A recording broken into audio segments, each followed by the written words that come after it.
علی بھائی اگلا سوال ہے، میں امریکہ میں مقیم ہوں، ہم جس مسجد میں نماز پڑھتے ہیں وہاں جب کبھی بھی امام صاحب غیر حاضر ہوں تو ان کی جگہ امامت کرنے کے لیے چند لوگوں میں کمپٹیشن ہوتا ہے اور جس کا بس چلتا ہے وہ جمپ لگا کر مصلی کا قبضہ حاصل کر لیتا ہے، حالانکہ مقتدی حضرات میں سے اکثر لوگ ان کی اقتداء میں نماز پڑھنا بالکل بھی پسند نہیں کرتے۔ کیا ایسی صورتحال میں زبردستی کے بنے ہوئے امام صاحب جن کے لیے دل میں اچھے جذبات بھی نہ ہو، اس امام کے پیچھے ہم لوگوں کی نماز درست ہوگی؟ میرے بھائی یہ زبردستی کے اماموں کو تو چھوڑ دیں، آلریڈی جو آپ نے امام رکھے ہوئے ہیں ان کے بارے میں آپ کے کیا جذبات ہیں؟ یقین کریں ہمیں تو لوگ شکایت کر کے بتاتے رہتے ہیں جی مسجد میں ایک مہینے میں اتنے امام بدل چکے ہیں۔ تو اگر آپ اس چکر میں پڑ گئے نا کہ آپ کوئی ایسا امام ڈھونڈیں کہ جس سے سارے مقتدی راضی ہوں اور وہ صاحب کردار ہو، تو وہ آپ کو فرشتوں میں سے کوئی امام ڈھونڈ کے لانا پڑے گا۔ آج کل تو ناپید ہیں اس قسم کے امام۔ رہا نماز کا مسئلہ، تو نماز تو ہر امام کے پیچھے ہو جاتی ہے، البتہ اس امام کے لیے ضرور لمحہ فکری ہے۔ یہ حدیث جامع ترمذی میں اور سنن ابن ماجہ میں موجود ہے، ابو داؤد میں بھی ہے، اس کی سند ضعیف ہے، لیکن ترمذی والا اس کا طریق جو ہے نا وہ صحیح سند کے ساتھ ہے کہ نبی علیہ السلام نے فرمایا کہ جس امام کو اس کے مقتدی ناپسند کرتے ہوں تو اس کی نماز اللہ کے حضور قبول نہیں ہوتی، اس کی اپنی مقتدیوں کی ہو جائے گی،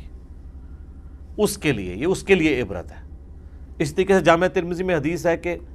ایسا شخص امامت کا اہل ہی نہیں ہے اور وہ خائن ہے کہ جب وہ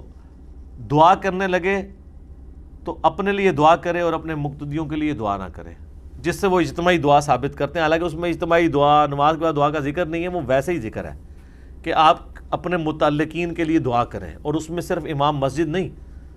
جتنے پیر ہیں، علماء ہیں،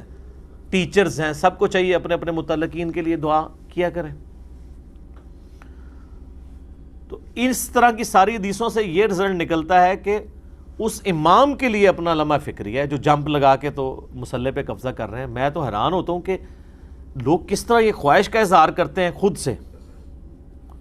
کہ وہ جناب اس طریقے سے مصلی پہ چڑھ رہے ہیں۔ صحابہ کرام میں تو آپ کو پکڑ پکڑ کے چڑھانا پڑتا تھا، مصلی پہ چڑھتے نہیں تھے، کہ وہ کہتے تھے یہ ذمہ داری والی بات ہے۔ ویسے تو ایک حدیث صحیح بخاری میں ہے کہ اگر کوئی شخص کہیں پر مہمان جائے نا تو وہ وہاں پہ امامت نہیں کروائے گا اس امام کی اجازت کے بغیر، ہاں خود کوئی رسپیکٹ کے طور پہ آگے کر دے۔ لیکن صحابہ کرام اتنی احتیاط کرتے تھے کہ ابو داؤد ترمذی میں حدیث ہے کہ مالک بن حویرث ملنے کے لیے گئے چند تابعین کو، تو نماز کا وقت ہو گیا تو انہوں نے کہا حضرت آپ نماز پڑھائیں، آپ صحابی ہیں۔ تو انہوں نے کہا میں نماز نہیں پڑھاؤں گا، اور میں تمہیں بعد میں بتاتا ہوں اس کی وجہ کہ میں کیوں نہیں نماز پڑھا رہا۔ تو جب فارغ ہوئے تو نبی صلی اللہ علیہ وآلہ وسلم کی انہوں نے حدیث بیان کی کہ آپ صلی اللہ علیہ وآلہ وسلم نے منع فرمایا کہ تم کسی کے پاس جاؤ تو اس کے مصلی پہ چھلانگ مارنے سے، جس طرح یہ کہہ رہے ہیں، اس کا حق ہے کہ وہ نماز پڑھائے۔ تو یہ جو چھلانگیں مارنے والے ہیں نا جی، بیسیکلی ان کو کوئی زیادہ شوق ہوتا ہے ڈومیننٹ ہونے کا، ادروائز تو مصلی سے پرہیز ہی کرنا چاہیے۔ لیکن چونکہ اب ساری گیم مصلی کی ہے، آپ کو پتہ ہے، کیونکہ اس کے ساتھ اور کئی ایک چیزیں جڑی ہوئی ہیں، پی آرز جڑی ہوئی ہیں، الٹیمیٹلی چندے، کھڑپینچیاں، چندہ نہ بھی ہو کھڑپینچیاں، ٹھیک ہے۔ اس طرح آپ نے دیکھا کہ چند ایک مؤذن ہوتے ہیں جو بڑے یعنی فرعون ٹائپ مؤذن ہوتے ہیں، وہ کسی کو اذان بھی نہیں دینے دیتے ہیں، حالانکہ خود بھی غلط دے رہے ہوتے ہیں ان میں سے کئی ایک، لیکن کسی دوسرے کو اذان اقامت کے لیے کوئی کھڑا تو ہو اس کے ساتھ بدتمیزی کرتے ہیں۔ امامت کا جہاں تک تعلق ہے، امام کو اگر مقتدی پسند کرتے ہیں، نماز اسٹیبلش ہو جائے گی، اس امام کے لیے لمحہ فکری ہے، مقتدیوں کی نماز ہو جائے گی۔ وہ اوپر تلے دو اکٹھی حدیثیں ہیں صحیح بخاری کے اندر، 694 اور 695۔ 694 میں آتا ہے کہ حضرت ابو ہریرہ کہتے ہیں کہ نبی علیہ السلام نے مجھے فرمایا تھا کہ عنقریب ایسے امام آئیں گے جو تمہیں غلط نمازیں پڑھایا کریں گے۔ تو کہا یا رسول اللہ کیا کروں؟ فرمایا ان کے پیچھے نماز پڑھ لینا، ان کی غلطی کا وبال ان پہ ہوگا۔ تو غلط نماز پڑھانے والے، غلط یعنی ظاہر ہے اس میں کہ یہ غلطیاں ہو سکتی ہیں نا، کسی سے قرات کی غلطی ہو سکتی ہے، رکوع اور سجدے میں صحیح طریقے سے نہیں وہ پرفارم کر رہے، عقیدے کی غلطی بھی ہو سکتی ہے۔ عقیدے کی غلطی پہ تو 695 صحیح بخاری کی اس پہ گواہ ہے کہ سیدنا عثمان غنی رضی اللہ تعالیٰ عنہ کو جب محصور کر دیا بلوائیوں نے تو ایک صحابی حاضر ہوئے، انہوں نے کہا کہ آپ ہمارے امام ہیں۔ ظاہر خلیفۃ المسلمین ہی امام ہوتا تھا نا اس وقت، امام کا مطلب واقعی امام تھا، یعنی وہ دین دنیا سیاست آخرت ہر چیز کا امام کے طور پہ اپنے زمانے کے لوگوں کو لیڈ کر رہا ہوتا تھا۔ تو مسجد پہ باغی امام کا قبضہ ہے، یہ ہمیں نمازیں پڑھاتا ہے، ہمیں خدشہ ہے کہ ہم گناہ میں نہ مبتلا ہو جائیں، تو آپ ہمیں کیا حکم دیتے ہیں؟ تو عثمان نے کہا کہ نماز تو مسلمانوں میں ایک اجتماعی نیکی کا کام ہے، نیکی کے کاموں میں ان کا ساتھ دو، برائی میں ان سے الگ رہو۔ اس حدیث میں امام بخاری نے باب باندھا ہے کہ باغی اور بدعتی کے پیچھے نماز پڑھنے کا حکم، اور انہوں نے حضرت عثمان کے اس فتوے سے یہ رزلٹ نکالا ہے کہ اگر امام بدعتی باغی بھی ہو، یعنی بد عقیدہ ہو، عقیدے کی خرابی بڑی چیز ہے۔ یہاں لوگ کہہ رہے ہیں جی امام رفع دین نہیں کرتا، ہم نماز پڑھ لیں۔ بھئی رفع دین نہ کرنا بڑی خرابی ہے، یہ کسی امام کا بد عقیدہ ہونا، بدعتی ہونا بڑی خرابی ہے۔ نماز ہو جائے گی،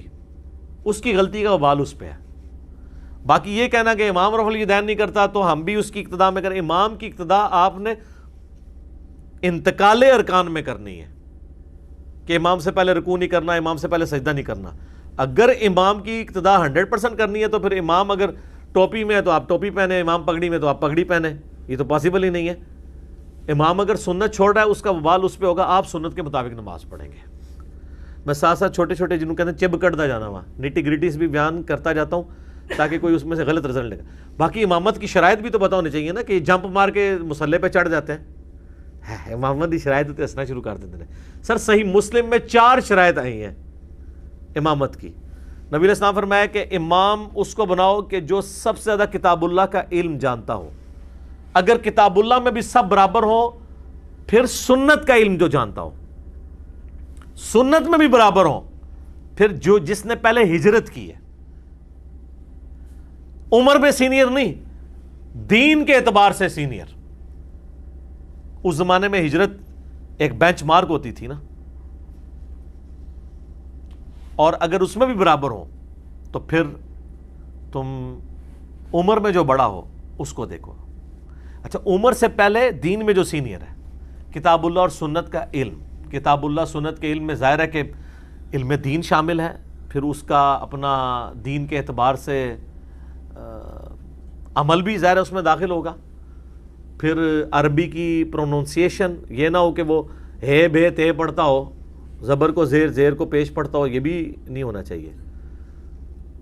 نبی علیہ السلام کے مبارک زمانے میں تو معاذ ابن جبل کہتے ہیں کہ میں، بخاری مسلم میں آتا ہے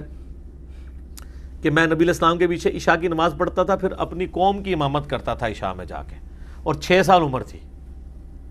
چھوٹی عمر میں امامت کیا کرتے تھے وہ،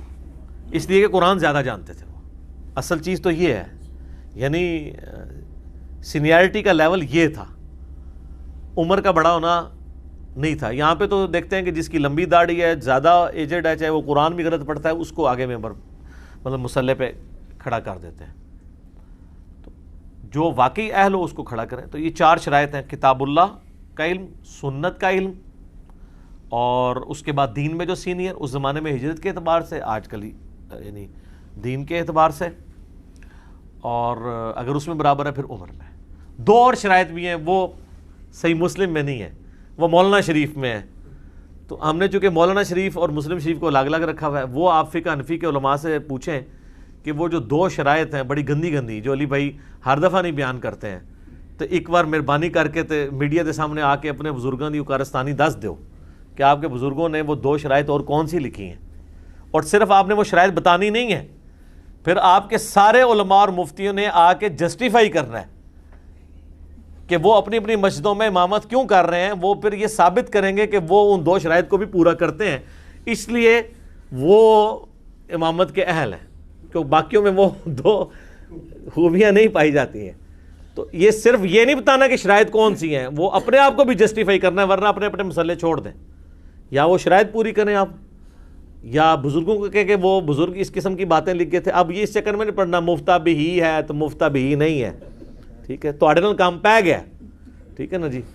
اور یار میں پھر وہی جملہ بولوں گا کہ